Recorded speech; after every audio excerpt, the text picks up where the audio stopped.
Howdy, y'all. This is another informational video about stuff that I was not finding on the internet and figured it would be handy to fill that little void. So I decided I need a winch, and I found this open road 13,000 pound. And if you go to their website, they got bundle deals. So I got the winch and a tree strap and some pulleys and shackles and stuff like that, all for like $530 delivered. And so an entire starter kit for less than that Badlands one. And it's got like 100 feet of synthetic rope. But I've been watching a lot of videos and a lot of unboxing and installs and wanted to point out some new stuff because this is different than those. So a lot of them were saying the control box had these little clips that clipped on, and then there were screws that go around in the back, and they were saying the screws were touching the rope. Well, Open Road listened to you guys, and there are no screws there. They take their relocation bracket, and this has two screws holding it on the relocation bracket. And so it's all sitting entirely above the rope, doesn't touch anywhere. And then this is the Panther 2S Plus, so it's got a better gear system and a little more waterproofing somewhere. And then I was watching all the Australians. They make a lot of winching videos and a lot of off-road videos, and so I was watching their tips. And one of them was to put conduit on your wires so that you don't rub through your shielding. So this is 3/4 inch conduit, and both of the negative and positive wires fit inside it, and then that little ground wire there fits inside up there. And the other thing that's new on this is all of their wires were already connected. So every other install video had the first thing you do is hook up the wires. So the only thing that I had to hook up was the ground wire on the bottom there. That's the only wire I had to do.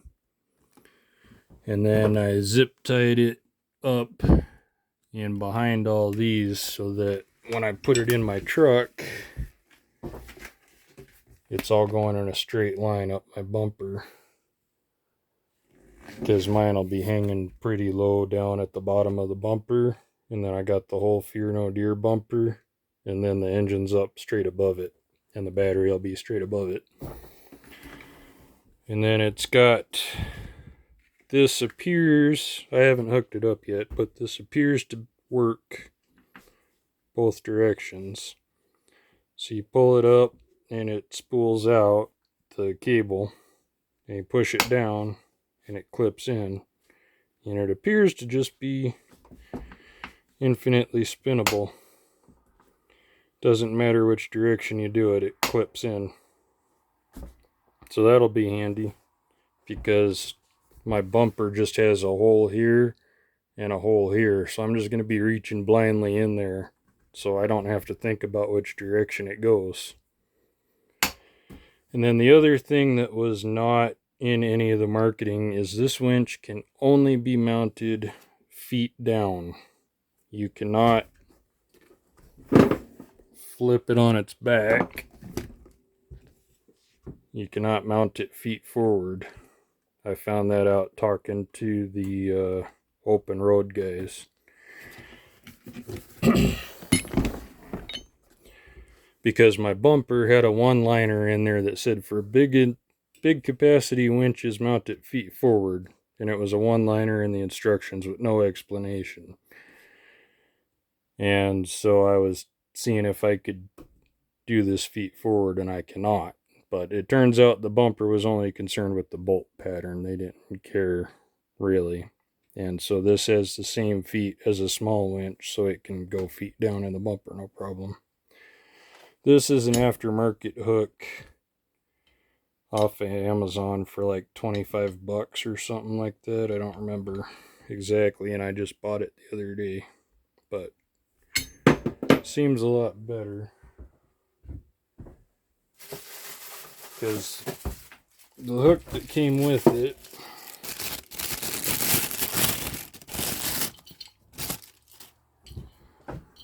that's the hook that came with it.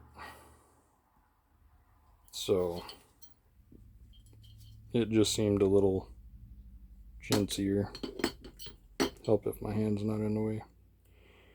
I mean, it's a strong enough hook, but everybody on almost every winch just replaces the hook. So I had bought it before seeing it. And then the other thing is on the fair lead. Most of the videos got this peg sticking out here where you hang the hook. This one did not come with that peg. So one guy said it just falls off when you hit the brakes on your truck anyway. So, and then the fair lead bolts are just barely long enough. They don't even go all the way to the nut. And then I had to get a license plate bracket because this section's going to replace the part of my bumper where my license plate is. So I got a flip up license plate bracket, and just that little bit of extra metal barely made that fit. So I put some Loctite on there and screwed her down good and crunched in the lock nut or the lock washer and got it hooked. But so yeah, I'm just gonna be able to reach in there and turn that lever, and I don't have to care what direction I'm turning it. And then this side is gonna be a little more fidgety to put the wired remote, but it's got the two wireless remotes, so those should be good to go. But here's another single in camera edit, unscripted, just filling a niche for information that I was not finding anywhere on the internet or on YouTube. And once I get installing stuff, this is the Fab Fours Black Steel Elite bumper, and this is the KWINCH, the Quinch-1. This thing is freaking massive. I really, from the pictures, thought it was just going to bolt into the four holes on top of my bumper, and it does not. I have to take the bumper off and assemble everything, and then put the bumper back on the truck. So that'll be coming up in another video here. But I think I'm going to title this Bronx Stompers Adventures, and start making some videos about all this stuff I cannot find for the F-250 and all the stuff that I've been getting mixed information about, and I'll make it a little better and get some more info there on the internet for y'all. So thanks for watching. Hope that helps. Hope that's informative. Let me know if you have any ideas. Have a good one.